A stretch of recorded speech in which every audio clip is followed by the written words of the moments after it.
ವಿರಾಮದ ನಂತರ ಮತ್ತೊಮ್ಮೆ ನಮ್ಮ ಟಿವಿ ಅರ್ಪಿಸುವ ನಮ್ಮ ಸವಿರುಚಿ ಕಾರ್ಯಕ್ರಮಕ್ಕೆ ನಿಮಗೆಲ್ಲರಿಗೂ ಪ್ರೀತಿಯ ಸ್ವಾಗತ. ಇದು ಅಡುಗೆ ಮನೆ ನಮ್ಮದು, ಹೊಸ ರುಚಿ ನಿಮ್ಮದು. ಸೊ ಒಂದು ಕಟ್ಲೆಟ್, ಬಿಸಿ ಬಿಸಿ ಆದಂಥ ಕಟ್ಲೆಟ್ ತಯಾರಾಯಿತು. ಈಗ ಪಂಚಕಜ್ಜಾಯ ಬನ್ನಿ ಕೇಳೋಣ ಮೇಡಮ್. ಈಗ ಪಂಚಕಜ್ಜಾಯ ಎಲ್ಲ ತಯಾರಿ ಆಯ್ತಾ? ಹೌದು, ರೆಡಿ ಮಾಡಿ ಇಟ್ಟಿದ್ದೇನೆ ಎಲ್ಲ. ಈಗ ನಾನು ಇದು ಬಾಣಲ್ಲಿ ಗ್ಯಾಸ್ ಆನ್ ಮಾಡಲಿಯಾ? ಗ್ಯಾಸ್ ಆನ್ ಮಾಡಿ. ಈಗ ಫಸ್ಟ್ ಇದಕ್ಕೆ ಸಕ್ಕರೆ ಹಾಕಬೇಕು. ಇದು ನಾನು ಅರ್ಧ ಪಾವ್ ತಂದಿದ್ದೇನೆ. ಒಂದು ಪಾವಿಗೆ ಒಂದು ತೆಂಗಿನ ತುರಿ ಬೇಕು, ಅದು ಮೆಜರ್ಮೆಂಟ್. ಇದು ನಾನು ಅರ್ಧ ಸಕ್ಕರೆ ತಂದಿದ್ದೇನೆ, ಅರ್ಧ ಪಾವು. ಅದಕ್ಕೆ ಅರ್ಧ ಅಂದ್ರೆ ಒಂದು ಪಾವು ಸಕ್ಕರೆಗೆ ಒಂದು ತೆಂಗಿನಕಾಯಿ ಫುಲ್. ಹೌದು, ಈಗ ನಾನು ಅರ್ಧ ತಂದಿದ್ದೇನೆ, ಅರ್ಧ ತೆಂಗಿನ ತುರಿ, ಹಾಗೆ ಅರ್ಧ ಡನ್. ಈಗ ಸ್ವಲ್ಪ ನೀರು ಹಾಕಬೇಕು, ತುಂಬ ಹಾಕಬಾರ್ದು, ಸ್ವಲ್ಪ ಸಾಕು. ಅಂದರೆ ಇದು ಉಂಡೆ ಆದರೆ ಸರಿ ಪಾಕ ಬರಬೇಕು. ಇದು ಚೂರು ಪಾಕ ಬಂದರೆ ಸಾಕು. ನೋಡಿ, ಹಾಂ, ಸಾಕು ಸಾಕು ಸಾಕು ಸಾಕು. ಇನ್ನು ಈಗ ಇದು ಪಾಕ ಬರಬೇಕು. ಹೇಗೆ ಬರೀ ಇದು ತೆಳುವಾದ್ರೆ ಸಾಕ ಅಥವಾ ಕರಗಿದ್ರೆ ಸಾಕ? ಅಲ್ಲ, ಚೂರು ಎಳೆ ಪಾಕ, ಹೌದು, ಒಂದು ಎಳೆ ಪಾಕ ಬರಬೇಕು. ಆಗ ಒಳ್ಳೇದಾಗ್ತದೆ. ಮತ್ತೆ ಮರುದಿನ ಒಂದು 4 ದಿನ ಹೊರಗಿಟ್ರೆ ಸಹ ಏನಾಗುದಿಲ್ಲ. ಫ್ರಿಜ್ಜಲ್ಲೆಲ್ಲ ಇಡ್ಬೇಕು ಹೇಳಿಲ್ಲ, 3-4 ದಿನ ಏನಾಗುದಿಲ್ಲ. ನಾವು ಇದು ತೆಂಗಿನ ತುರಿ ಹಾಕಿದ ನಂತರ ಸಹ ಸ್ವಲ್ಪ ಹೊತ್ತು ಬೆಂಕಿ ಆನ್ ಇಡಬೇಕು.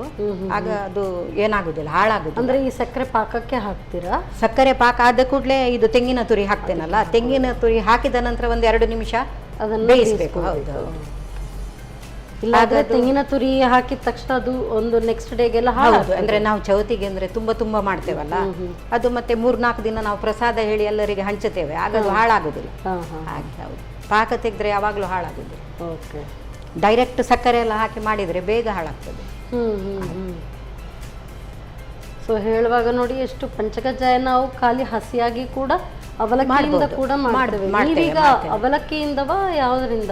ನಾನೀಗ ಇದು ತಂದಿದ್ದೇನೆ. ಎಂತಂದ್ರೆ ಇದು ಹೇಳ್ತಾರಲ್ಲ, ನಾಯಿ ಹುಡಿ, ಅರಳು ಹೇಳ್ತಾರಲ್ಲ, ಅದರ ಹುಡಿ, ಅದು ಹಾಕುದು. ಮತ್ತೆ ಇದು ಕಡಲೆಬೇಳೆ ನಾನು ತೊಳೆದು ಅದು ಸಹ ಫ್ರೈ ಮಾಡಿ ಮಿಕ್ಸಿಯಲ್ಲಿ ಹಾಕಿ ಇದು ಪೌಡರ್ ಮಾಡಿ ತಂದಿದ್ದೇನೆ. ಅದಕ್ಕೆ ಹುರಿದು ಪುಡಿ ಮಾಡಿದ್ದೇನೆ. ಕಡಲೆಬೇಳೆ ಸಹ ಹುರಿಬಹುದು ಅಥವಾ ಕಡಲೆ ಸಹ ಹುರಿದು ಹುಡಿ ಮಾಡಬಹುದು. ಮತ್ತೆ ಅದಕ್ಕೆ ಇದು ಗೇರು ಬೀಜ ಹಾಕ್ಲಿಕ್ಕೆ ಉಂಟು, ಗೇರು ಬೀಜ. ಮತ್ತೆ ಎಳ್ಳು, ಇಂಪಾರ್ಟೆಂಟ್ ಎಳ್ಳು ಅದಕ್ಕೆ. ಪಂಚಕಜ್ಜಾಯ ಅಂದ್ರೆ ಹೌದು. ಮತ್ತೆ 5 ಐಟಮ್ಸ್, 5 ಬಗೆ. ಹೌದು, ಹಾಗೆ ಅದು ಎಳ್ಳು ಸಹ ನಾನು ಒಳ್ಳೆ ಮಾಡಿ ತೊಳೆದು ಹುರಿದೆಲ್ಲ ತಂದಿದ್ದೇನೆ ಎಳ್ಳು. ಈಗ ನಾನು ಸ್ವಲ್ಪ ಮಾಡಿ ತೋರಿಸ್ತಾ ಇದ್ದೇನೆ. ಅದು ಜಾಸ್ತಿ ಮಾಡಿದ್ರೆ ತುಂಬಾ ಎಳ್ಳು ಎಲ್ಲ ಯಾವಾಗಲೂ ಸ್ವಲ್ಪವೇ ಕೊಡಬೇಕು, ಜಾಸ್ತಿ ಆಗಲ್ಲ.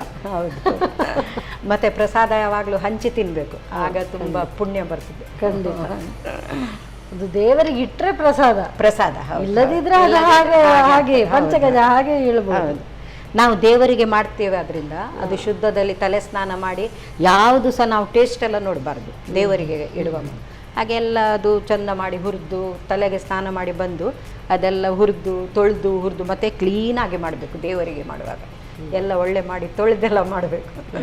ಸೊ ಇದೀಗ ಕುದಿ ಬರ್ತಾ ಇದೆ. ಹೌದೌದು, ಸ್ವಲ್ಪ ಬರಲಿ, ಸ್ವಲ್ಪ ಬರಲಿ. ನಿಮಗೆ ಇದು ಪಾಕ ಹೇಗೆ ಬಂದಿದೆ ಹೇಳಿ ನೋಡಲಿಕ್ಕೆ ಪಕ್ಕನೆ ಸ್ವಲ್ಪ ಜಾಸ್ತಿ ಎಲ್ಲ ಮಾಡುವಾಗ ಸ್ವಲ್ಪ ನೀರಿಡಬೇಕು ಗ್ಲಾಸಲ್ಲಿ. ಮತ್ತು ಅದು ಹಾಕುವಾಗ ಅದು ಅಡಿಯಲ್ಲೇ ನಿಲ್ತದೆ, ಅದು ಇದಾಗೋದಿಲ್ಲ. ಹೌದೌದು, ಹಾಗೆ ಮಾಡಬೇಕು. ಅಥವಾ ಕೈಯಿಂದ ಹೀಗೆ ಮಾಡಿದರೆ ಅದು ಬಿಸಿ ಇರ್ತದೆ. ಒಂದು ಸೌಟಲ್ಲಿ ಹೀಗೆ ಮಾಡಿದ್ರೆ ಸ್ವಲ್ಪ ಎಳೆ ಬರ್ತದೆ, ಎಳೆಯಾಗಿ ಬರ್ತದೆ. ಒಂದೆಳೆ ಬರ್ತದೆ, ಅದು ಪಾಕ ಬಂದಿದೆ ಎಳೆ ಗೊತ್ತಾಗ್ತದೆ. ಹಾಗೆ ಹೀಗೆ ಬೆಲ್ಲದು ಸಹ ಮಾಡ್ಬೋದು.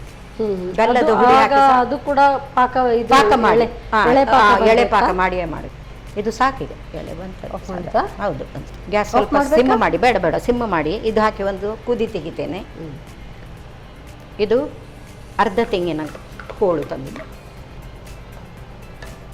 ಒಂಚೂರಿಟ್ಟು ಒಂದು 10 ಸೆಕೆಂಡ್ ಇಟ್ಟರೆ ಸಾಕು. ಮತ್ತೆ ಆಫ್ ಮಾಡಿಬಿಟ್ಟು ಆರಿದ ನಂತರ ಇದೆಲ್ಲ ಮಿಕ್ಸ್ ಮಾಡಲಿಕ್ಕೆ. ಇದು ಆಯಿತು ಕಾಣುತ್ತೆ. ಆಯ್ತು, ಸಾಕಲ್ಲ? ಸಾಕು ಆಫ್ ಮಾಡಿ. ಸೊ ಅದಕ್ಕೆ ಹಾಕೊಳ್ಳೋದಾ? ಆರಬೇಕು ಅದು ಸ್ವಲ್ಪ. ಇದಕ್ಕೆ ಹಾಕ್ಬೋದು, ಈಗಲೇ ಹಾಕ್ಬೋದು. ತಣ್ಣಗೆ ಮಾಡ್ಕೊಳ್ಳೋಣ. ತಗೊಳ್ಳಿ.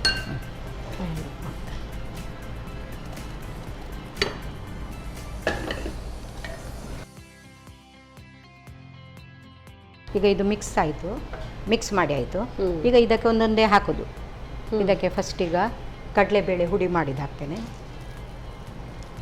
ಎಳ್ಳು ಹಾಕ್ತೇನೆ, ಕಪ್ಪು ಎಳ್ಳು. ಬಿಳಿ ಎಳ್ಳು ಸಾಕ್ಬೋದು, ಆದರೆ ಕಪ್ಪು ಎಳ್ಳು ಚಂದ ಕಾಣ್ತದೆ ನೋಡಿ.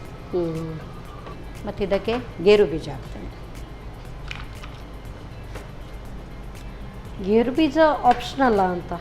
ಆಪ್ಷನಲ್ಲ, ಹೌದು ಆಪ್ಷನಲ್ಲ, ಆದರೆ ತುಂಬ ಒಳ್ಳೆಯದಾಗ್ತದೆ ಗೇರು ಬೀಜ ಹಾಕಿದರೆ. ಟೇಸ್ಟಿ ಆಗ್ತದೆ. ಹೌದು. ಇದಕ್ಕೀಗ ಏಲಕ್ಕಿ ಹಾಕ್ತೇನೆ. ಏಲಕ್ಕಿ ಸ್ವಲ್ಪ ಸರಿ ಹಾಕಿದರೆ ಒಳ್ಳೆ ಪರಿಮಳ ಬರುತ್ತೆ. ಮತ್ತು ಇದಕ್ಕೆ ಲಾಸ್ಟ್ ಇದು ಅರಳು ಹುಡಿ. ಇದು ತುಂಬ ಹಾಕಬಾರ್ದು, ತುಂಬ ಹಾಕಿದರೆ ಬರೀ ಇದಾಗ್ತದೆ ಅಂತ, ಡ್ರೈ ಆದಾಗೆ ಆಗ್ತದೆ. ಹಾಗೆ ಸ್ವಲ್ಪ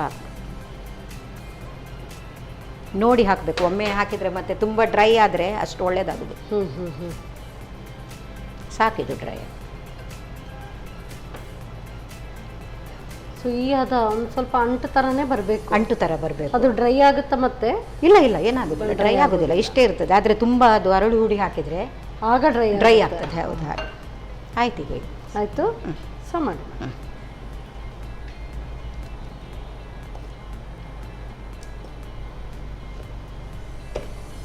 ರುಚಿಯಾದ ಸಕ್ಕರೆ ಪಂಚಕಜ್ಜಾಯ ರೆಡಿ. Thank you. ಸೊ ಬೆಲ್ಲದಿಂದ ಮಾಡಿದ್ರೆ ಬೆಲ್ಲದಿಂದ ಸಹ ಮಾಡ್ಬೋದು, ಸಕ್ಕರೆ ಬೆಲ್ಲದಿಂದ ಮಾಡಿದರೆ ಬೆಲ್ಲ ಪಂಚಕ. ಇದು ಸಕ್ಕರೆ ಪಂಚ. ಗಣಪನಿಗೆ ಬಲು ಪ್ರಿಯವಾದಂಥದ್ದು ಪಂಚಕಜ್ಜಾಯ. ಸೊ ಅದರಲ್ಲೂ ಕೂಡ ಇದು ನೈವೇದ್ಯವಾಗಿ ಇಡ್ಬೋದು, ಹಾಗೆ ಬಂದಂಥ ಭಕ್ತರಿಗೆ ಪ್ರಸಾದದ ಮೂಲಕ ಕೂಡ ಇದನ್ನು ಕೊಡ್ಬೋದು. ಹೇಗೆ ತಯಾರಿಸೋದು ಸಕ್ಕರೆ ಪಂಚಕಜ್ಜಾಯ ಮತ್ತೊಮ್ಮೆ ನೋಡಿ. ಸಕ್ಕರೆ ಪಂಚಕಜ್ಜಾಯ ತಯಾರಿಸುವ ವಿಧಾನ: ಮೊದಲಿಗೆ ಅರ್ಧ ಕಪ್ ಸಕ್ಕರೆಗೆ ಸ್ವಲ್ಪ ನೀರು ಹಾಕಿ ಒಂದೆಳೆ ಪಾಕ ಬರುವವರೆಗೂ ಬಿಸಿ ಮಾಡಿಕೊಳ್ಳಿ. ನಂತರ ಅರ್ಧ ತೆಂಗಿನ ತುರಿ ಹಾಕಿ 1-2 ನಿಮಿಷ ಬೇಯಿಸಿ. ಸ್ವಲ್ಪ ತಣ್ಣಗಾದ ನಂತರ ಹುರಿದು ಪುಡಿ ಮಾಡಿದ ಕಡಲೆಬೇಳೆ, ಹುರಿದ ಕಪ್ಪು ಎಳ್ಳು, ತುಪ್ಪದಲ್ಲಿ ಹುರಿದ ಗೋಡಂಬಿ, ಏಲಕ್ಕಿ ಪುಡಿ, 1 ಕಪ್ ಹರಳು ಪುಡಿ ಹಾಕಿ ಚೆನ್ನಾಗಿ ಬೆರೆಸಿಕೊಳ್ಳಿ. ಈಗ ರುಚಿಯಾದ ಸಕ್ಕರೆ ಪಂಚಕಜ್ಜಾಯ ತಯಾರು. ಯಾ ಮೇಡಮ್, ಸೊ ಫಸ್ಟ್ ಹಾಗಾದರೆ ನನಗೆ ಪಂಚಕಜ್ಜಾಯ ನಾವು ಸವಿಯೋಣ ಅಂತ ಅನ್ನಿಸ್ತಾ ಇದೆ. ಯಾಕೆಂತ ಹೇಳಿದ್ರೆ ನೀವು ಹೇಳಿದ್ರಿ ನೈವೇದ್ಯವಾಗಿ ಇದನ್ನು ಮಾಡುವಂಥದ್ದು. ಹಾಗಾದರೆ ಫಸ್ಟ್ ಅದನ್ನೇ ಟೇಸ್ಟ್ ನೋಡೋಣ, ತಗೊಳ್ಳಿ ಮಾಡಿ. ಆಯ್ತು. ಬಿಸಿ ಇದೆ, ಸಕ್ಕರೆಯಿಂದ ಮಾಡಿದಂಥದ್ದಂದರೆ ಸ್ವಲ್ಪ ನಿಧಾನಕ್ಕೆ ತಿನ್ನಬೇಕು.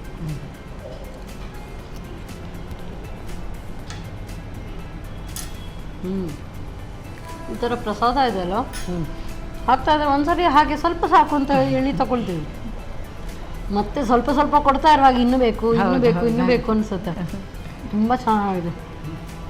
ಚಿಕ್ಕ ವೈಟ್ ಕಡಲೆಬೇಳೆದು ಸೂಪರ್, ವೆರಿ ನೈಸ್ ಮೇಡಮ್.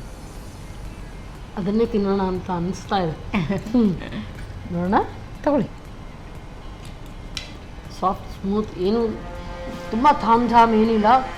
ನೀವು ಬೆಳ್ಳುಳ್ಳಿ ತುಂಬ ಹೊತ್ತು ಫ್ರೈ ಮಾಡಿದ್ರಿ, ಕರೆಕ್ಟಾಗಿ ಅದರ ಫ್ಲೇವರ್ ಇದೆಲ್ಲ, ಇದು ಗಾರ್ಲಿಕ್ದು ತುಂಬ ಚೆನ್ನಾಗಿ ಬರ್ತಾ ಇದೆ. ಸೊ ನೀವು ಹೇಳಿದಾಗೆ ಅದೇ ಅದೊಂದು ಟೆಕ್ನಿಕ್, ಫಸ್ಟ್ ಅದನ್ನು ಅಷ್ಟೊತ್ತು ಹುರಿಬೇಕು. ಹೌದು. ಮತ್ತು ಇದೆಲ್ಲ ಯಾವುದು ಬೀಟ್ರೂಟ್ ಎಲ್ಲ ತುಂಬ ಬೇಯಿಸಬಾರ್ದು, ಖಾಲಿ ಹುರಿಬೇಕು. ಹೌದು. ಇದು ಡೀಪ್ ಫ್ರೈ ಸಹ ಮಾಡ್ಬೋದು, ಆದರೆ ಇದು ಶಾಲೋ ಫ್ರೈ ಮಾಡಿದರೆ ಸ್ವಲ್ಪ ಶಾಲೋ ಫ್ರೈ ಸಾಕಾಗುತ್ತೆ, ಯಾಕಂದರೆ ಆಲ್ರೆಡಿ ಎಲ್ಲ ಬೆಂದಿರುವಂಥದ್ದು. ತುಂಬ ಚೆನ್ನಾಗಿದೆ. ಬರೀ ಆ ಗಾರ್ಲಿಕ್ ಫ್ಲೇವರ್ ತುಂಬ ಚೆನ್ನಾಗಿ ಬರ್ತಾ ಇದೆ. ಸೊ ಯಾರಿಗೆಲ್ಲ ಗಾರ್ಲಿಕ್ ತುಂಬ ಇಷ್ಟ ಇರುತ್ತೆ ಬೆಸ್ಟ್ ಅದು. So awesome. ಯಾಕೆಂತ ಹೇಳಿದರೆ ಈ ಅಸಿಡಿಟಿ ಆಗ್ತಾ ಇದೆ ಅಂತ ಹೇಳಿದರೆ, ಈ ಕಟ್ಲೆಟ್ ಬೇಡ, ಅಸಿಡಿಟಿ ಆಗುತ್ತೆ, ಪೊಟ್ಯಾಟೊ ಇದೆ ಅಂತ ಹೇಳಿದರೆ ಗಾರ್ಲಿಕ್ ತುಂಬ ಚೆನ್ನಾಗಿದೆ. Simple recipes. ಹೌದು. ಇದಂತೂ ಸೂಪರ್. ಯಾರು ಬಂದರೆ ಸಹ ಪಕ್ಕನೆ ಸಡನ್ ಆಗಿ ಮಾಡ್ಬೋದು ಯಾವುದು ಎರಡು. ಬಟ್ ನನಗೆ ಇವತ್ತು ಎಲ್ಲ ವಿನ್ನರ್ ಇದು ಇರುವಂಥದ್ದು ಈ ಪಂಚಕಜ್ಜಾಯ.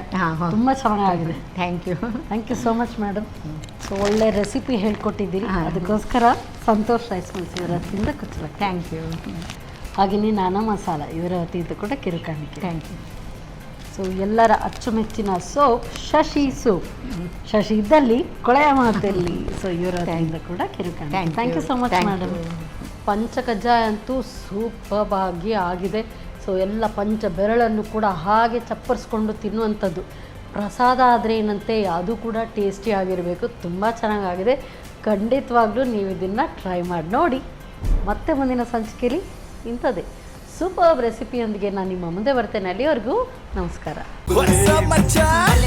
ನಮ್ಮ ಟಿವಿ ಫೇಸ್ಬುಕ್ ಪೇಜ್ ನ ಲೈಕ್ ಮಾಡಿ, ಯೂಟ್ಯೂಬ್ ಚಾನೆಲ್ ನ ಸಬ್ಸ್ಕ್ರೈಬ್ ಮಾಡಿ, ನಮ್ಮ ಎಲ್ಲಾ ಯೂಟ್ಯೂಬ್ ವಿಡಿಯೋ ಅಪ್ಡೇಟ್ಸ್ಗೆ ಬೆಲ್ ಐಕಾನ್ ಕ್ಲಿಕ್ ಮಾಡಿ. ನಮ್ಮ ಟಿವಿ ಕರಾವಳಿ ಕರ್ನಾಟಕದ ನಾಡಿಮಿಡಿತ.